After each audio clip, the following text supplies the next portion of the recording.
한겨레가 만드는 토요일의 특별한 팟캐스트 최성진 허재연의 토요팟 공식 3호 출발하겠습니다.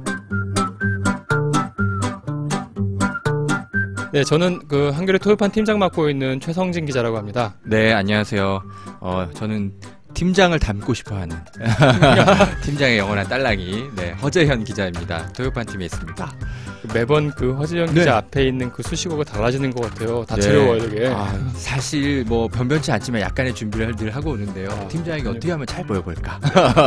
그동안 우리가 이제 음성 팟캐스트를 하면서 얼굴이 나가지 않았기 때문에 맞다. 오늘은 이런 이야기를 들어도 그냥 안녕. 그러려니 할 수 있었는데 오늘 이렇게 얼굴에도 공개돼 카메라로. 버리는데 그럼 거짓말을 하면 어떡합니까? 오늘 지금 옆에 웬 할아버지 한 분이 무슨 그런 망발을 하시죠?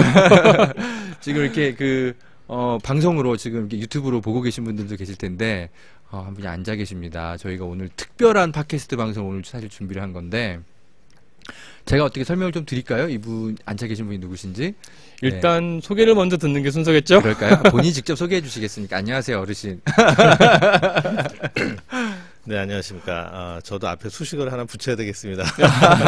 그렇게 소개를 하셔서 요즘에 비정상의 정상화를 추구하고 있는 대한의사협회장 노환규입니다. 반갑습니다. 박수 한번 칠까요? 너무 반가워요. 반갑습니다, 회장님. 제가 사실 우리 협회장님을 어제 봤어요. 저희 이제 이미 토요판 우리 신문 보신 분들은 알겠지만 인터뷰가 실렸는데 오늘 이렇게 스튜디오로 좀 모셔서 말씀 좀 나누고자 하는데 와주셔서 너무 감사합니다. 네. 저희가 오늘 토요팟 공식 3호인데요. 이제 그동안 매주 한 두세 개 정도의 주요 기사를 토요판 주요 기사를 토요팟을 통해서 소개를 했었는데 오늘은 그 노환규 의협 회장을 어렵게 모셔서 특집의 형식으로 토요팟 3호 전체를 노환규 회장님과 함께 의료 민영화 허와실 다뤄보기로 한 거죠. 네. 일단 노환규 회장님은 2012년 5월부터 의협 회장을 지금 맡고 계시죠? 네, 그렇죠. 임기 만료가 이제 2015년 4월까지로 알고 있는데 그때까지 좀 정부가 좀 굉장히 불편하시겠네요. 굉장히 강성이세요, 회장님. 약간 제가 보면 저를 어떠세요? 아는 분들은 전혀 그렇지 않다는 걸 잘 알고 계시죠. 그렇죠. 저는 어제부터 그걸 사실 느끼기 시작했어요. 이분이 사실 목에 칼도 최근에 대셨는데 전혀 사실 그런 분이 아니세요. 사실은 굉장히 감사합니다. 젠틀하시고 그러신 분인데. 제가 일단 설명을 드릴게요. 지금 정부가 추진하려는 정책이 하나하나 지금 뭐가 문제인가 우리가 이걸 조금 이제 협회장님의 견해를 좀 들어보려는 건데 일단 첫 번째가 말씀하신 원격 의료, 두 번째가 영리 자회사 설립, 그렇죠? 세 번째가 또 인수합병이 파산한 회사들의 병원들의 인수합병이 가능하게 하는 거. 요거 세 개 정도가 일단 대표적으로 좀 눈에 띄는데. 하나하나 좀 짚어보죠. 그 원격 의료라는 게 정부가 추진하고 있는 정책 가운데 하나라고 했는데 구체적으로 어떻게 돼 있어요? 원격 의료라는 게 가장 핵심이 핸드폰 의료입니다. 핸드폰 의료. 그러니까 핸드폰 지금 이제 그 노 회장님이 말씀하신 거랑 것처럼. 비슷한 거죠. 그래서 이제 과연 그런 식으로 진료를 하는 게 이제 타당하냐 이제 지금 논쟁이 있는데 이거 제가 볼 땐 이렇게 되면 뭐 돈도 벌고 뭐 원격 의료도 받고 이게 섬에 사는 노인들도 뭐 잘 될 것 같고 좋은데 회장님 왜 굳이 이걸 반대하면서 목에 칼까지 대셨는지 지난달에 근데 제가 잘 몰라서 그러는데 싶습니다. 자꾸 목에 칼이 됐다는 말이 몇 번 나오던데요. 어떤 일이 있었던 거죠? 원격 의료로 돌아가시죠. 그러니까 말씀하시기 곤란한 워낙 거면 이제 근데 의료인들 집회가 지난달에 있었어요. 근데 이게 워낙 정부가 좀 얘기를 잘 안 들어주나 봐요. 그래서 이제 격한 이제 표현을 좀 하시고자 그렇게 하셨던 것 같은데, 그 정부가 왜요? 왜 이렇게 이런 부분에 대해서 일단 정부가 이렇게 좀 제대로 소통이 안 됐습니까? 왜 그렇게까지 하셨던 거예요, 회장님? 네, 대화는 정말 많이 하는데요.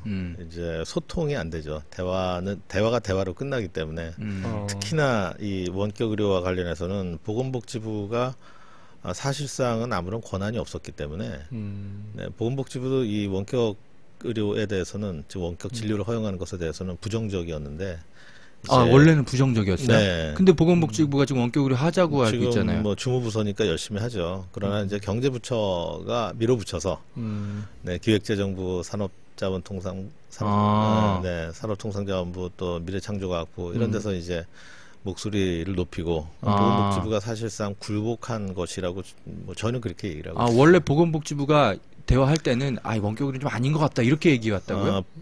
의료계랑? 네, 지금 의사협회랑? 보건복지부는 이 보건의료와 관련된 주무 부서지 않습니까? 그렇죠. 그래서 다른 부처보다 훨씬 더 이해도가 높고 또 이 원격 의료를 지금과 같이 이렇게 추진할 때 생길 수 있는 부작용에 대해서도 발생할 수 있는 부작용에 대해서도 잘 알고 있고, 네. 네, 그래서 부정적이었었죠. 예, 아, 그러면은 그래요? 그 보건복지부는 그동안 원격 의료에 대해서 뭐 지금은 이제 박근혜 정부입니다만 뭐 한 출범한 지 1년 정도가 조금 안 됐죠. 그 전임 정부나 그 역대 정부에서 보건복지부가 원격 의료에 대해서 원격 진료에 대해서 단 한 번이라도 원론적인 찬성 입장을 내비쳤던 적이 있었습니까? 있었습니다. 예. 지금 보건복지부의 입장은 이렇습니다. 예, 예. 지금 뭐 그동안 여러 차례 나왔지만 네. 특히 이번 정부 들어서서 창조 경제를 강조를 해왔지만 네. 과거에도 계속 미래 먹거리 산업에 대한 걱정은 있었죠, 정부가. 그래서 미래 먹거리 산업 중요한 산업 중에 하나 분야가 이 보건의료 서비스고 예, 예. 따라서 뭔가는 이 좀 창조적으로 만들어야 하겠고 또 미래 먹거리 산업이라는 이름에 걸맞게 네네.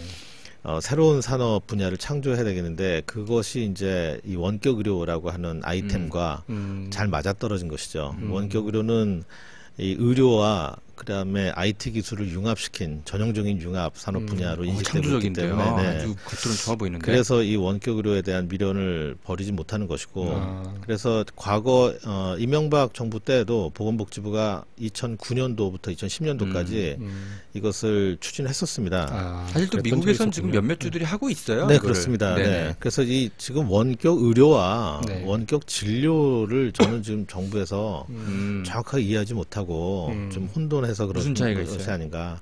원격 의료는 포괄적 개념입니다. 아까 제가 말씀드린 대로 만성질환자가 혈압을 체크하는데 그 기계가 그 장비가 일일이 손으로 다 쓰지 않아도 시간과 수치를 자동으로 그 데이터를 전송을 해서 예, 예. 서버에 보관이 되어서 언제든지 그 데이터를 그런 건 쓸 수 굉장히 있도록 좋은 하는 거죠. 그렇죠. 그건 의사들도 찬성하는 거예요. 오케이. 네. 그런데 그런데 지금 정부는 핸드폰으로 대신 의사 얼굴을 보는 대면 진료를 핸드폰 진료로서 대체하도록 하는 네, 그 원격 진료를 반드시 넣으려고 하니까 이런 문제가 지금 벌어진 것입니다. 그렇군요. 이 말씀 좀 네. 듣고 그런 보니까 차이를 좀 예, 구분해야 좀 되겠는데요? 웃기기도 하는데 재밌기도 한데 아니 어이없기도 한데 이 보통 이제 환자가 이제 의사를 찾아가는 경우에는 직접 이렇게 얼굴을 마주 대하고 또 네. 의사가 환자를 그 얼굴색 안색을 보고 그렇습니다. 또 이 어떤 특이한 행동 이런 것도 보고 네. 네. 종합적으로 판단해서 어떤 진료를 하지 않습니까? 진단을 네. 하지 않습니까? 근데 그 진단이라는 게 전문가의 관점에서 봤을 때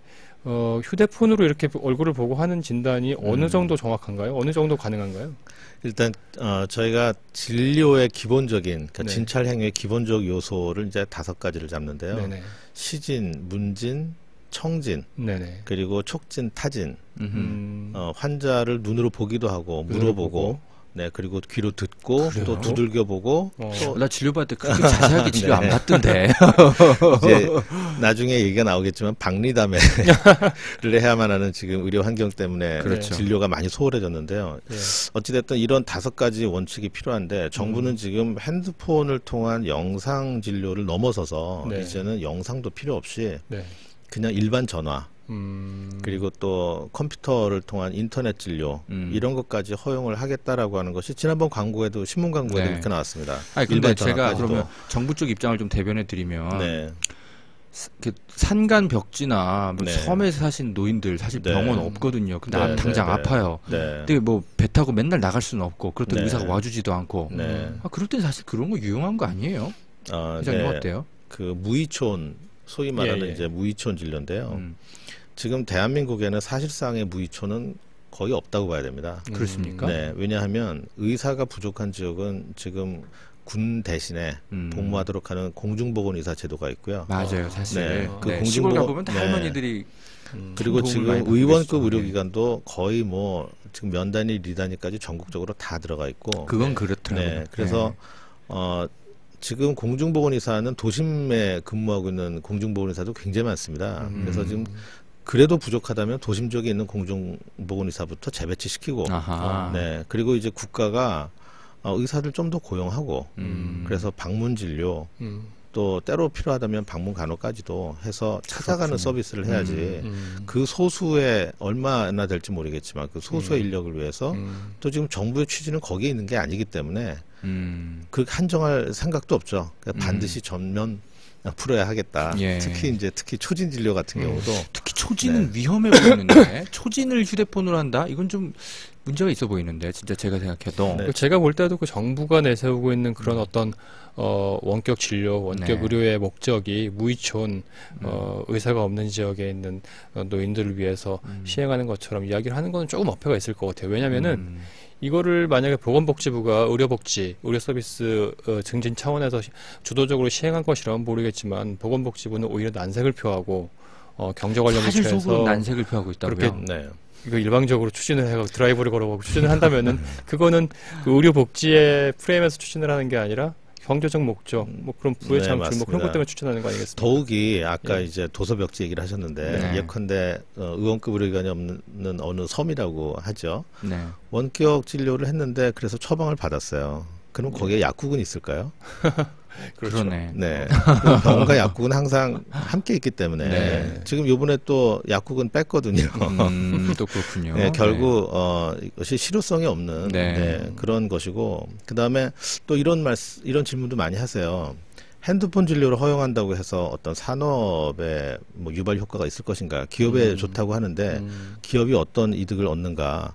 당장은 얻는 게 없죠. 그런데 저는 이렇게 생각합니다. 핸드폰 진료가 허용이 되면 아마 곧바로 핸드폰 진료의 이 높은 오진의 가능성이 아니라 오진이 많을 수밖에 없죠. 그건 전문가의 견해시죠? 네, 네. 그래서 처음에 먼저 허용을 해놓고 네. 그 다음에는 이 정확성을 높여야 된다는 이유로 이런저런 추가적인 제도적 장치를 만들고 그러면서 이제 이 장비의 어떤 요건이나 그런 것들을 추가로 만들고 그래서 그 시장을 넓혀나가는 이러는 것이 아닌가 그런 생각을 합니다. 그 원격 진료의 정확성을 높일 수 있는 방법이 있긴 합니까? 사실상은 예. 그것에 대해서 참 오해가 큽니다. 예. 이 기회에 꼭 말씀드리고 싶은데요. 네네. 많은 분들이 이제 원격 의료에 대해서 환상을 갖고 있는 이유가 지금 이렇게까지 기술이 많이 발전하는데 예. 지금 과거에는 저희가 우체국 가서 미국에 있는 친척한테 편지 보내려면 우체국에 가서 값비싼 우표 붙여가지고 그렇죠. 네, 발송을 네. 했어야 되는데 네. 지금은 앉아서 이메일로 다 보내는 그렇죠. 네, 이런 네. 시대인데 그렇죠. 내가 병원에 꼭 가서 진료를 봐야 되는가 또 가야만 진단이 되는가 이 발전하는 테크놀로지를 이용을 해서 간편하게 내 상태를 알 수 있지는 않는가 또 특히나 건강 상태가 나빠지면 그것을 뭔가 장비를 이용해서 모니터를 하다가 건강 상태가 나빠지면 그 장비가 그것을 인식하고 뭐 의료기관에 보내준다든지 하는 그런 이제 그 상상을 많이 하죠. 예. 그런데 불행하게도 네. 원격 아무리 기술이 발전해도 문제는 뭐냐면 저희가 바깥에서 저희 몸 상태를 수치화해서 변화시켜서 네. 이 의미 있는 데이터를 전송해 줄 수 있는 그 파라메타가 네. 그게 변하지 않습니다. 그게 한정돼 있어요. 그래요. 네, 여전히 과거에도 지금도 혈압, 혈당, 뭐 동맥혈산소 포화도, 체온, 뭐 맥박수 이런 것들이 지금 이 파라메타가 늘어나질 않는데 네. 이 파라메타들은 불행하게도 환자가 건강 상태가 나빠졌을 때 확 변하는 게 아니고 거의 죽기 직전이 다 돼야지 그때 변하거든요. 그렇군요. 네. 그래서 그 만성 전까지는- 질환자들한테만 이런 것이 의미가 있는 네. 것이고 건강한 사람한테는 도움이 안 됩니다. 네, 알겠습니다. 이것도 굉장히 전 중요하다고 봐요. 영리 자회사. 제가 간단히 설명을 드리면 네. 지금 병원은 영리 추구를 못하게 돼 있어요. 음. 돈을 벌자 어서 이윤이 남으면 그것을 병원을 발전시키는데 진료 그 환경을 개선시키는 데만 돈을 쓰게 돼 있지 그걸 투자자한테 그 몫을 돌려주고 이렇게 못하게 돼 있습니다. 비영리 법인만 병원을 운영할 수 있게 돼 있어요. 개인 병원도 있긴 있죠. 그렇죠. 근데 자회사를 이제 만들어 가지고 네. 이제 의료인들도 좀 돈 좀 벌게 하자. 그렇게 해서 좀 의료인들도 자꾸 이렇게 수가가 낮아 가지고 못 살겠네 뭐 이러는데 니네 돈 좀 벌게 해줄게. 사실 의료인들에게 굉장히 좋은 정책을 내놓은 것처럼 보이거든요. 그런데 왜 이걸 이렇게까지 반대하시는지 사실 이거 참 예, 궁금하단 말이죠, 회장님. 네, 입이 지금 벌써부터 많이 나와 계신데 불만이 가득하세요. 예. 이거 굉장히 중요한 문제죠. 네. 어떻습니까? 차분히 설명 좀 해주시죠. 여러 가지 이유가 있는데요. 일단 이번에 정부 정책의 허구성을 짚기 전에 일단 이 정부 정책의 개념을 먼저 설명드리면 택시기사 하시는 분들에게 예. 택시비를 적게 책정해놓고 부족한 수입은 손님들한테 껌을 팔 수 있도록 우리가 허용해주겠다. 아하, 네, 혹은 정확한 또 비유네요. 학교 선생님들께 월급을 적게 주고 네. 부족한 급여는 학생들에게 학습지 팔거나 교복이나 체육복, 운동화 팔아서 네. 생활을 해라. 그것을 허용해주겠다라는 것과 다르지 않습니다. 그런데 이것은 그보다 조금 더 나쁘죠. 예. 내용을 살펴보면 정부가 정말 좋은 취지에서 이것을 시작했는지 아니면 처음부터 나쁜 취지를 가지고 시작했는지 저는 사실 정확하게 알기는 어려워요. 그러나 결과적으로 나쁜 결과를 가져올 수밖에 없습니다. 네, 설명을 좀 드리겠습니다. 네. 먼저 이 영리 자회사 설립을 허용하는 그 계획 자체가 정부의 계획이 제4차 투자 활성화 대책입니다. 지난달에 발표한 거죠? 네. 네. 투자를 활성화하겠다고 하는 것입니다. 그러면 무슨 투자냐면 의료법인이 자회사를 만드는데 거기에 네. 투자를 하라고 하는 것이죠. 네. 그러면 투자가 활성화 되려면 가져가는 게 보장이 돼야 됩니다. 그렇죠. 그래야 내가 투자를 하지. 그렇죠. 네. 그런데 정부가 주장하는 게 앞뒤가 맞지 않는 것이 네네. 의료법인이 영리 자회사를 만들어서 돈을 벌게 하고 네. 그 번 돈을 다시 의료법인, 모 법인에다가 재환원시켜서 병원의 경영을 튼실하게 하라고 하는 것이라고 합니다. 그걸 법으로 뭐 강제하겠다 네, 이런 거잖아요. 네. 그러면 반대로 얘기해서 이 자회사에 투자한 사람은 투자 수익을 못 가져가는 거죠. 그렇죠. 이게 법인이 가져가 버리니까. 네. 예. 네. 그러면 이 자법인에 내가 투자한 투자할 이유가 없는 거죠. 내가 뭐 얻는 게 뭐야? 네, 아무도 투자 안 네. 합니다. 결국 이 자법인에 투자를 하는 곳은 모법인밖에 없습니다. 그렇죠. 그러면 내부자 거래가 발생하죠. 그러면 모법인과 자법인은 영리회사고, 자 모법인은 비영리 법인이고, 그렇죠. 여기서 버는 돈을 아까 말씀하신 대로 개인이 못 가져가게 못 돼 있습니다. 가져가죠. 투자 수익을 못 가져가게 해놨고. 근데 나한텐 자회사 같은 게 하나 있단 말이죠. 편법으로 갖고 자회사는 있는 거. 영리 자회사로서 투자한 사람이 가져갈 수가 있죠. 네네. 그리고 이 자회사가 지금 자회사가 이번에 할 수 있는 일을 또 확대해서 열어놨는데 네. 의료기관 임대업, 의료기관 임대업이요. 네. 의료기관에게 부동산을 임대할 수 있도록 해놨습니다. 네. 즉 그렇죠. 의료기관의 뭐 건물이나 땅이나 이런 것을 자회사 소속으로 해놓고 임대업을 할 수 있도록 돼 있고요. 또 의료기기 공급, 뭐 기타 여러 가지 의료 부대 사업을 할 수 있도록 허용을 해놨습니다. 결국에 이것은 정부가 원했든 그렇지 않았든 모 법인이 진료 수익을 자법인을 통해서 영리 자회사를 통해서 가져갈 수 있는 합법적인 통로를 만들었다라고 할 수밖에 없는 것이고요. 더군다나 이번에 법인 간의 이제 인수합병을 허용을 해놓았기 때문에 그렇죠. 네, 그래서 어떤 시나리오를 하나 예상할 수 있다면 어느 재벌이 어느 재벌 기업이 우리가 병원 사업을 좀 해야 되겠다. 의료 법인 하나 인수하고 그걸 통해서 자법인을 만들고 그리고 그 자법인이 자회사가 이제 모 법인은 다른 법인들을 쭉 인수합병을 하면서 네. 그 부동산들은 전부 다 자회사 소속으로 하고 임대업이나 그런 것을 통해서 진료 수익을 가져갈 수가 있도록 허용이 되는 것이죠. 지금 정부는 여러 가지 규제 장치를 만들어서 새로운 규제 장치를 만들고 이것을 엄격하게 통제하겠다라고 하지만 그것은 불가능합니다. 그 이유가 지금도 불법으로 일반인이 영리를 추구하기 위해서 만든 병원들이 사무장 병원이라고 하는데 네. 1000개가 넘거든요. 저희 추산이. 그리고 사무장 병원이 굉장히 많은 사회적 문제를 일으키고 있는데 사무장병원이라는 게 어떤 건지 간략하게 네. 설명해 주시죠. 네, 사무장 병원은 이제 의료인이 아닌 사람이 지금 법에는 의료인만이 법인이 아닌 경우에는 네. 의료인만이 의료기관을 개설할 수 있도록 되어 있는데 그렇죠. 당연하겠죠. 네, 어떤 그 의료인이 아닌 사람이 네. 돈을 대고 의료인을 앞세워서 네, 의료인의 이름으로 불법입니다. 바지 사장 하나. 그렇죠. 네. 네. 바지 원장을 세워놓고 의료기관을 운영하면서 가진 탈법들을 다 하고 그 탈법 중에는 예컨대 허위 진료, 이제 허위 청구입니다. 엄밀하게 얘기하면 환자 진료하지 않고 건강보험공단에 청구를 한다거나 아니면 환자들에게 여러 가지 불필요한 네, 그런 진료 검사들을 권해서 수익을 얻고 하는 것이 이제 사무장병원인데 네. 지금 1000개가 넘는 이 사무장 병원을 지금 정부가 단속하지 못하는 이유는 네. 이것을 단속을 해야 하는 보건복지부에서 수사권이 없기 때문에 네. 개인 간의 금전 거래를 밝힐 방법이 없습니다. 그리고 이렇게 많은 사무장 병원을 의심이 가도 지금 단속도 못 하고 있는 상황에서 그런 상황에서 네네. 앞으로 지금 합법적인 이런 그 영리병원의 의사회사를 길을 만들어서 터놓는다고 하는 것이 매우 위험하고 네. 최근 병원협회가 이것을 찬성한다라고 하는 이제 기자회견을 했는데요. 예, 예. 먼저 병원협회는 병원의 의사들의 협회가 아니라 네. 병원을 경영하시는 분들의 협회입니다. 경영자 사실 이거 예. 중요한 것 같아요. 이게 지금 요즘 언론들을 보면 마치 의료인들 간에 분열이 일어나고 있는 것처럼 보도를 해요. 그래서 야, 병원협회는 이거 정부 정책 다 찬성한다. 근데 의료인들 사이에 이게 분열이 일어나고 있다. 이거 파업되겠냐. 이런 식으로 지금 보도가 나오는데 사실 병원협회와 의사협회는 많이 다르죠. 많이 다르죠. 의사협회는 대한민국에 있는 모든 의사들은 의사협회 소속이고요. 그리고 병원협회는 병원이라고 하는 기관을 대표하는 협회이기 때문에 네. 그 병원장님, 그 경영하시는 분들만 거기에 회원들이고 아. 따라서 의사가 아닌 분들도 거기에 굉장히 많습니다.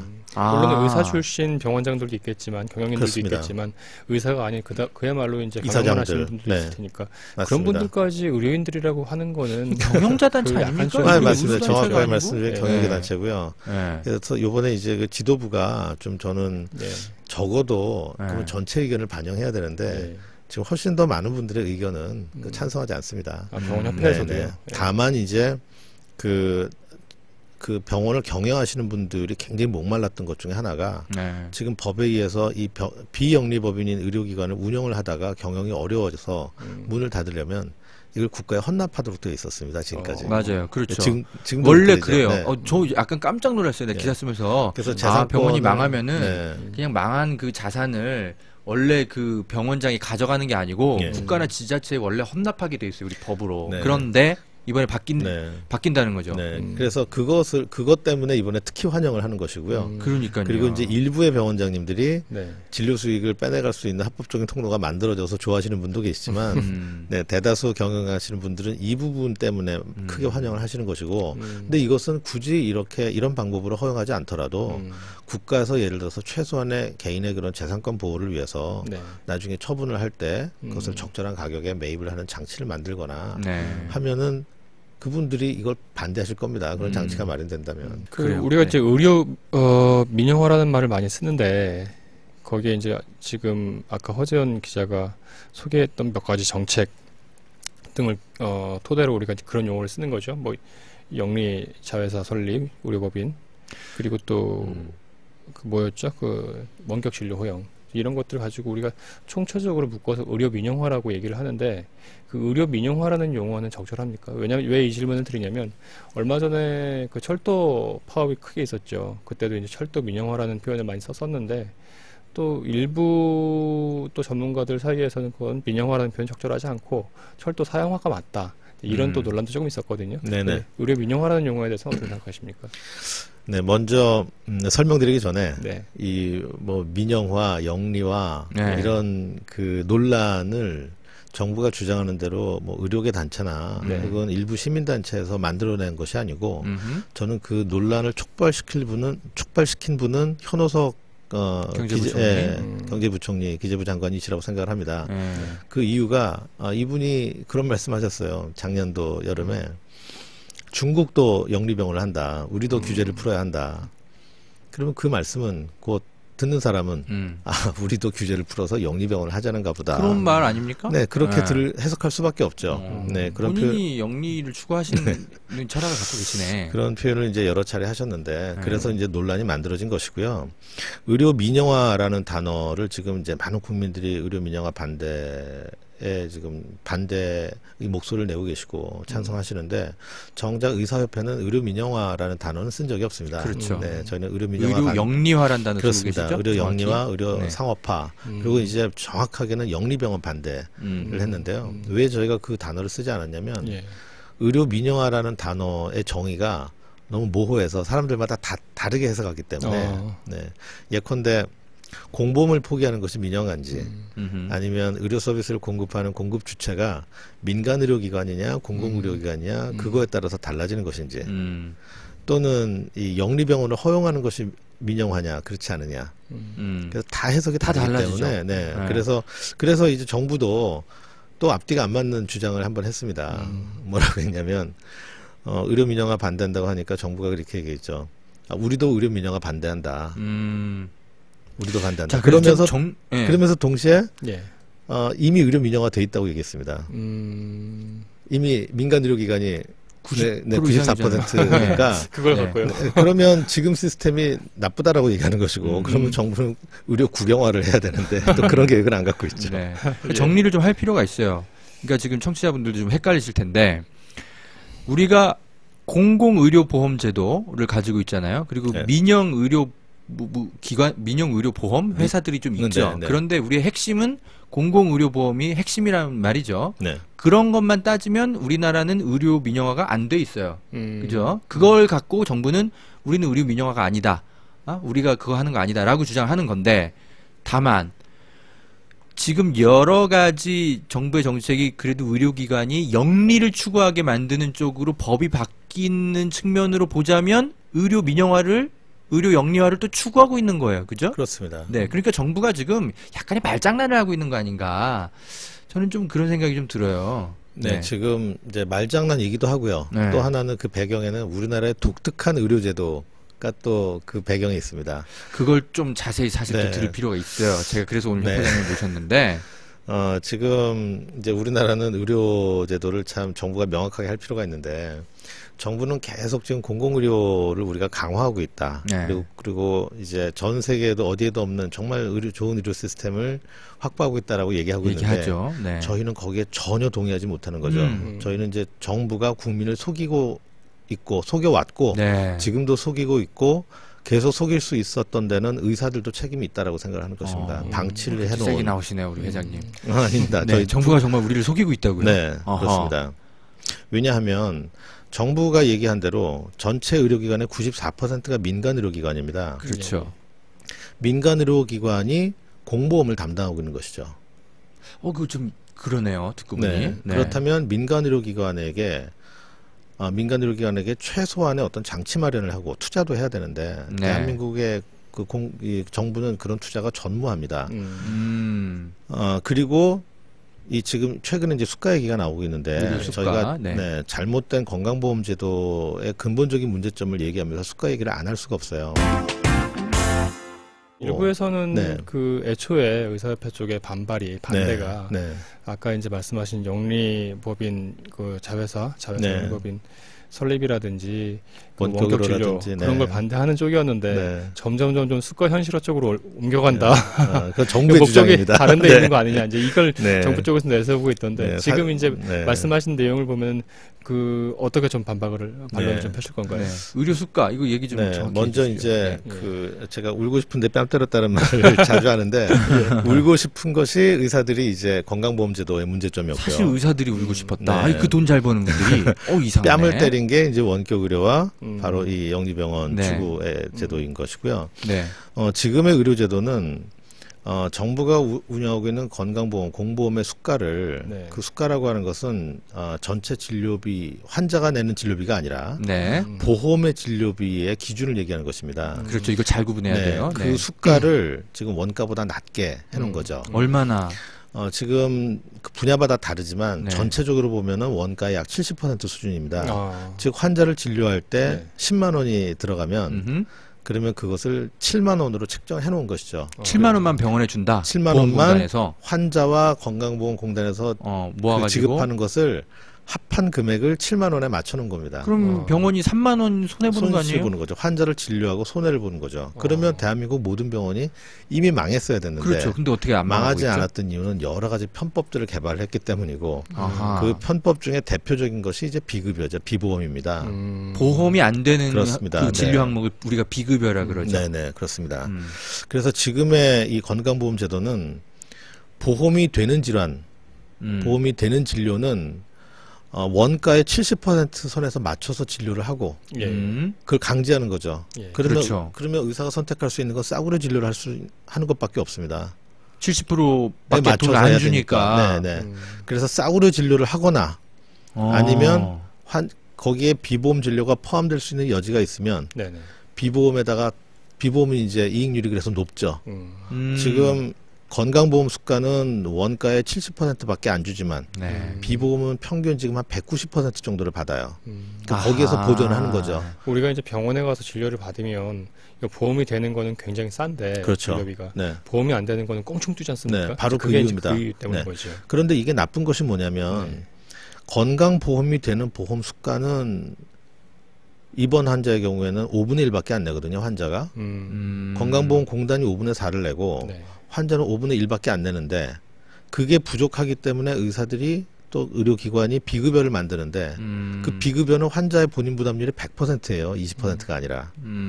그러니까 그렇죠. 환자들이 너무 내는 돈이 많아지는 거죠. 의료비 폭탄을 맞게 되는 거죠. 나 그래서 이제 의사들이 비급여를 어떻게든 사실 막 끼워 팔기식으로 해가지고 진료를 해야 결국 그 손해를 보전할 수 있는 구조인가 보군요. 그래서 의사들은 그래서 두 가지로 양심에 싸우는 거죠. 아하. 싸구려 진료에 맞출 때도 양심과 싸워야 되고 그리고 부족한 손실을 환자에게 비급여로 받아내야 될 때 그때 또 한 번 싸우는데 그러면 환자들이 저도 이제 얼마 전에 대형 병원에 가서 MRI를 찍었는데 예.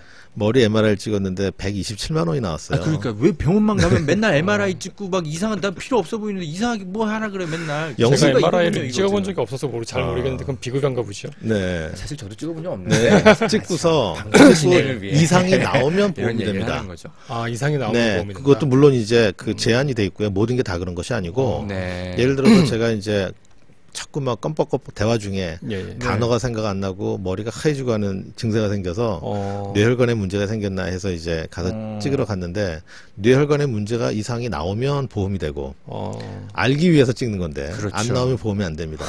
그래서 제가 127만 원을 다 냈는데 그 영수증을 보면 127만 원 나와 있잖아요. 네. 그럼 그 굉장히 큰 돈이죠. 네. 네. 그것을 127만 원 이거 오늘 판매 네, 하나 가져왔습니다. 보여주면서 설명하세요. 이게 네. 사실 전 다 봤습니다만. 네. 네네네. 그렇죠? 제가 들까요? 요거죠. 네. 제가 이게 드리겠습니다. 지금 작년 10월 29일 날 우리 회장님의 진료 그거예요. 이날이 원격으로 입법 예고된 날이네요, 보니까. 아, 그렇군요. 여기 보시면 환자 부담금 127만 6,900원인데 예. 여기에 공단 부담금이 0원이에요. MRI가. 네. 그러면 이거를 딱 받은 순간 저도 그랬고 모든 환자분들이 예. 건강보험공단을 원망하지 않습니다. 이걸 왜 보험을 안 해주지? 이런 원망하는 게 아니라 원래 그래야 되는데. 병원으로 그래야 원망하죠. 되는데 내 보험료 냈는데 왜 네. 보장 안 해줘? 이래야 그런데 되는 거잖아. 누구나가 다 의사 혹은 병원을 향해서 이거 왜 이렇게 비싸게 받아? 그러니까 의사는 계속 이런 제도 속에서는 국민으로부터 계속 신뢰를 잃을 수밖에 없는 거죠. 욕만 먹고. 이거는 또 그 한 저도 2년 좀 볼까요? 전에 네. 2년 전에 다른 영수증인데요. 네. 이때도 제가 어깨에 문제가 생겨서 병원에 갔는데 아, 회장님 많이 아프시네. 86만 원 나온 진료 중에 오케이. 81만 8천 원이 제가 내는 돈이고 아니 공단이 5만 원밖에 안 냈네요. 네, 이게 다 왜 그래? 건강보험공단에서 내는 거는 4만 2,900원. 이 지금 보니까 지금 비급여가 MRI 또 찍고 초음파 찍고 이러느라고 네, 지금 돈이 네. 엄청 나왔군요. 그러다 보니 저도 무슨 좀 일이 보겠습니다. 그러다 보니 무슨 일이 생기냐면 이거 굉장히 중요한 그래프입니다. 지금 정부는 우리나라가 싸고 좋은 의료 서비스를 받을 수 있다, 받고 있다라고 얘기하는데 좋은 의료 서비스를 받는 건 맞아요. 네. 그런데 싸진 않습니다. 동네 의원에 가면 굉장히 싸죠. 그다음에 동네 작은 병원에 가도 쌉니다. 대학병원에 가면 그렇지가 않습니다. 아까 저런 비급여 때문에 그게 상급병실료 그다음에 선택진료비 또 여러 가지 비급여들 그건 전부 다 100% 환자 부담이거든요. 그렇죠. 네. 그러다 보니 우리나라가 의료비를 내느라고 가정이 재정 파탄에 빠지는 가구 비율이 OECD 34개 나라 중에 1등인 거죠. 1위군요. 네. 그래서 국민들이 그 의료비 폭탄 때문에 불안하니까 또 민간보험에 듭니다. 그렇지. 이중으로 우리가 보험료를 내고 네. 살아요, 사실. 이 뇌 MRI 촬영 지난해 10월 29일 날 촬영한 거 보니까 127만 6천 원 네. 정도 나왔는데요. 이 이야기는 뇌 문제는 없으셨던 네. 다행입니다. 그럼요. 그러니까 의료협회장님도 의사협회장님도 하시는 건데 잠깐만. 의료 수가를 네. 얘기를 하셨는데 네. 이제 아까 애초에 이제 이야기 의료 민영화 이야기를 할 때는 네. 우리가 원격 진료라든지 그 영리 자회사 네. 설립 반대를 이야기하든지 의료 수가 이야기로 쭉 넘어오지 않았었습니까? 네. 그 만약에 뭐 복지부 장관도 의료 수가의 문제를 이야기를 하긴 했다면서요? 올려주겠다 식으로? 네. 지금 만약에- 협회가 요구하는 것은 네. 의료 수가를 올려달라는 게 전혀 아니에요. 예. 아니에요, 그게? 네. 그럼 뭐예요? 의료 그러면, 수가를 회장님? 정상화시켜달라고 하는 것이고요. 음, 의료 수가 정상화에는 당연히 의료 수가가 지금 원가보다 아래이기 때문에 70%. 네, 정상화시키려면 올려야 하는데 네. 문제는 오르려면 재원이 필요하지 않습니까? 음, 그러면 국민이 돈을 더 내야 되잖아요. 그러니까요. 그러면 과연 국민이 돈을 더 내겠느냐? 안 아유, 내죠. 너무 어떻게 누구도 더 내요? 내려고 하지 않죠. 네. 그러나 지금 제가 얘기하는 것은 네. 지금 제가 민간보험 이제 얘기를 곧 할 텐데 네. 방금 이제 민간보험 얘기하셨잖아요. 음, 이 의료비 폭탄이 걱정되니까 국민들이 민간보험에 들고 있어요. 그렇죠. 얼마나 많이 들고 있냐면 지금 2,700만 원 넘어섰습니다. 5천만 인구 거의 중에서 국민의 절반이. 네, 이거 지금 거의 공공의료보험 가입자랑 지금- 비슷한 네. 거 아닙니까? 이거 이게 2012년도에 2,560만 원을 넘어섰고 네. 지금 2,700만 원을 넘어섰는데 이게 다 이순재 아저씨 때문이구나. 이게. 이게 이제 네. 그런 거죠. 예. 네, 실비보험을 네, 해주는 네, 것들. 그렇습니다. 예. 그런데 이게 왜 중요하냐면 지금 공보험이 있고 사보험이 있잖아요. 민간보험이. 거의 비슷한 수치 아닙니까? 이거 네. 가입자 수가? 지금 이제 이 민간보험에 가입 못 하시는 분들은 아주 어린 뭐 아기들 또 초등학생들은 가입할 이유가 없는 것이고 그렇죠. 그다음에 나이가 많은 어르신들은 가입이 안 됩니다. 그래서 그분들 빼놓으면 네. 굉장히 많이 가입을 한 거죠. 어. 그런데 중요한 게 뭐냐면 지금 공보험 즉 국민건강보험은 이 공단도 사실은 굉장히 방만하게 운영을 해요. 지금 거기 직원 수가 12,000명이 넘고 네. 저희가 신문 광고도 한번 냈는데 전체 직원 중에 과장급 이상의 간부가 차지하는 비율이 2012년 기준으로 81.1%였습니다. 12,000명 중에 네. 10,000명 정도가 10,000명 네. 이상인가? 네. 과장 정도면 이제 중간관리자 네. 급에 이제 들어가는 건데. 그리고 제가 여기 지금 또 갖고 온 것처럼 지금 전국에 이 지사들마다 전부 이 뭐 호화청사 신축이라 그래서 굉장히 시끄럽고 이렇게 방만하게 운영을 하는데 네. 그럼에도 불구하고 이 공보험은 사업비 비중이 굉장히 낮습니다. 왜냐하면 이 지금 보험 가입을 위해서 모집 수당 같은 게 필요 없고요. 그렇죠. 그다음에 광고도 안 하지 않습니까? 그렇죠. 그렇지. 이순재 아저씨를 네. 활용할 필요도 없죠. 그렇습니다. 네. 네. 그리고 또 이 건강보험공단은 돈을 벌어야 되는 조직이 아니기 때문에 이윤을 창출할 필요가 없어요. 맞아요. 그렇죠. 네, 그래서 네. 버는 대로 다 쓰는 게 원래는 네. 이 건강보험공단이 해야 될 일입니다. 음. 그런데 민간의료보험은 그렇지 않습니다. 민간의료보험은 모집 수당도 줘야 되고 보험 모집인들한테 그리고 투자자들한테 배당도 해야 되지. 배당도 해야 되고 또 이제 광고도 네. 내야 되고 그 사업비가 굉장히 많습니다. 그렇죠. 이제 거의 한 30%에 이르는데요. 지금 이 건강보험공단은 여기는 5% 미만이고요. 그러니까 지금 민간의료보험에 가입하는 것은 오히려 손실인데 지금 정부는 이 공보험을 키울 생각을 안 하고 민간보험에 계속 전가를 하고 있어요. 그 이유가 네. 그 이유가 있습니다. 지금 공보험을 늘리려면 네. 국민들로부터 지금 건강보험료는 거의 세금 성격이기 때문에 준조세잖아요. 그렇죠. 월급에 얼마가 강제로 떼어나가고. 그렇죠. 저희가 가입하지 않고 네. 가입하고 싶지 않다고 해서 가입을 안 할 수가 없죠. 네, 그래서 심리적 저항이 굉장히 큰데 네. 민간보험은 내가 원해서 가입하는 것이기 때문에 음. 심리적 저항이 아주 적거든요. 네. 표하고 전혀 상관이 없는 거예요. 맞아요. 그러니까 정치를 하시는 분들은 민간보험에 계속 그 책임을 미룰 수밖에 없는 거죠. 근데 민간보험은 지금 공보험 의료기관하고 이 수가하고는 전혀 무관합니다. 그렇죠. 지금 의사들이 원하는 것은 민간보험으로 가는 도움 안 되는 이 재정을 공보험으로 돌려서 공보험을 튼튼하게 하고 수가를 정상화시켜서 아하. 의사들도 환자한테 그렇게 부담스럽게 비급여 적용해가면서 뭔가 막 어떤 경우에 네, 양심의 가치 받아가면서 진료하지 않도록 하고 아하. 당당하게 진료하고 정당한 수가를 당당하게 받을 수 있도록 하는 그런 의료제도를 만들어 달라. 국민 더 이상 속이지 말고. 아, 그러니까 정리하면 자, 국민 의료 수가 올려달라고 요구하는 게 아니라 국민이 5만 원 낼 거를 10만 원을 내게 해주세요 이런 게 아니라 아닙니다. 네. 그러니까 민간 의료보험에 낼 돈을 음. 공공 의료보험으로 다 좀 전환하도록 정부가 정책을 유도를 하고 그 10만 원어치에 딱 정말 제대로 된 그렇습니다. 의료를 네. 의사들이 양심의 가책 없이 그렇게 하게 해달라는 게 의료수가 정상화 맞습니다. 그 요구군요. 네, 그렇습니다. 아, 그거를 마치 의료수가 올려달라는 정책처럼. 아, 사실 호도한 측면이 있었던 네, 거네요. 그래서 지금 저희가 의료수가를 올려달라고 했으면은 뭐 이제 단기간에 그 해결하려고 하겠죠. 근데 그것이 아니고 지금 37년 전에 만들어졌던 건강보험제도가 그 당시에는 저희가 경제가 어려웠기 때문에 네. 또 의사들이 그 당시에는 여러 가지 다른 수단들이 있었어요. 네. 왜냐하면 보험이 시작됐을 때도 100%에서 시작한 게 아니었거든요.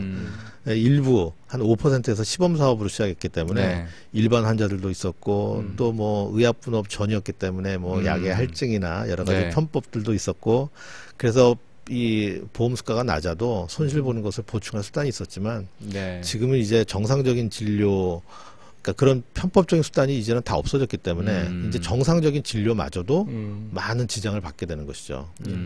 알겠습니다. 그래서 거기까지만 일단 듣고요. 저희가 이미 뭐 시간이 거의 다 됐는데 한 가지 정도만 더 회장님 말씀 끝으로 듣고 좀 마무리를 해야 될 것 같은데요. 자회사를 설립해서 비영리 자회사를 세우면은 그래도 결국 그래서 의료인들이 막 돈을 버니까 그러면은 어쨌든 지금 70%밖에 그 보전 못 받는 거 그거 다 보전도 되고 의료인들한테도 좋은 거 아닙니까? 첫 번째는 의료인들이 버는 게 아니라 번다면 거기 기관장이 벌겠죠, 오너가. 아하. 그리고 의사들은 정상적인 진료를 원하지. 네, 그런 돈벌이에 나서는 것을 원할 이유가 없습니다.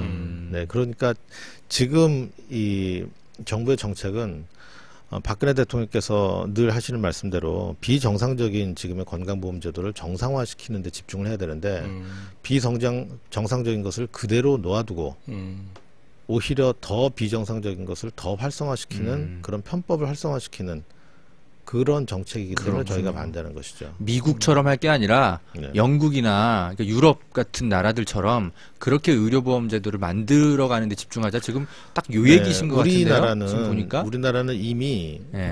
미국식 의료제도 지금 의사들 중에 일부는 우리 미국식으로 하면 좋겠다라는 얘기를 하시는 분들 계십니다. 네. 그런 분들이 얼마나 돼요? 그런 분들이 꽤 되시는데 그게 좋아서가 아니라 네. 지금 이 공보험 체제를 정부가 이것을 완성도 높게 개선하는 의지를 전혀 보이지 않기 때문에 네. 차라리 이 계약 관계를 깨고 미국처럼이라도 가야 되는 거 아니냐 네. 차선착이라도 그런 생각을 하시는 거고요. 네.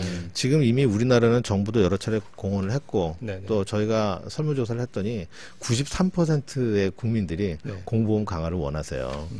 그래서 지금 민간의료보험이 다 없어질 수는 없다고 생각합니다. 그렇죠. 그렇겠죠. 저는 심지어 영리병원도 제한적으로 나중에 네. 필요하다면 저희가 그것도 긍정적으로 검토할 수 있다고 생각하는데 단 전제 조건이죠. 예.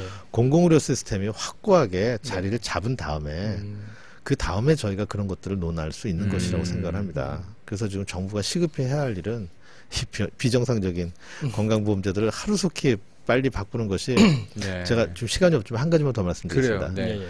아까 말씀드린 이 저수가에 맞춰서 진료를 한다고 하는 것이 뭐 싸게 진료하면 되는 건 아니냐 정도로 이해하실 수 있는데 예. 진료 현장에서 벌어지는 일들은 환자의 생명이 위협받고 실제 많은 목숨을 잃습니다. 예컨대 원가 70% 뭐 그중에 30% 40%밖에 지급이 안 되는 것들이 있죠. 이를테면 신생아 중환자실 네. 원가의 40%밖에 지급 안 합니다. 그래서 대형 병원들은 다른 비급여를 통해서 돈을 만들 수단이 있으니까 신생아 중환자실 운영하지만 지방의 많은 병원들이 신생아 중환자실 다 폐쇄했습니다. 그러면 그것이 생명을 위협하는 것이고 또 늘 얘기되지만 흉부외과 의사 너무 수가가 낮다.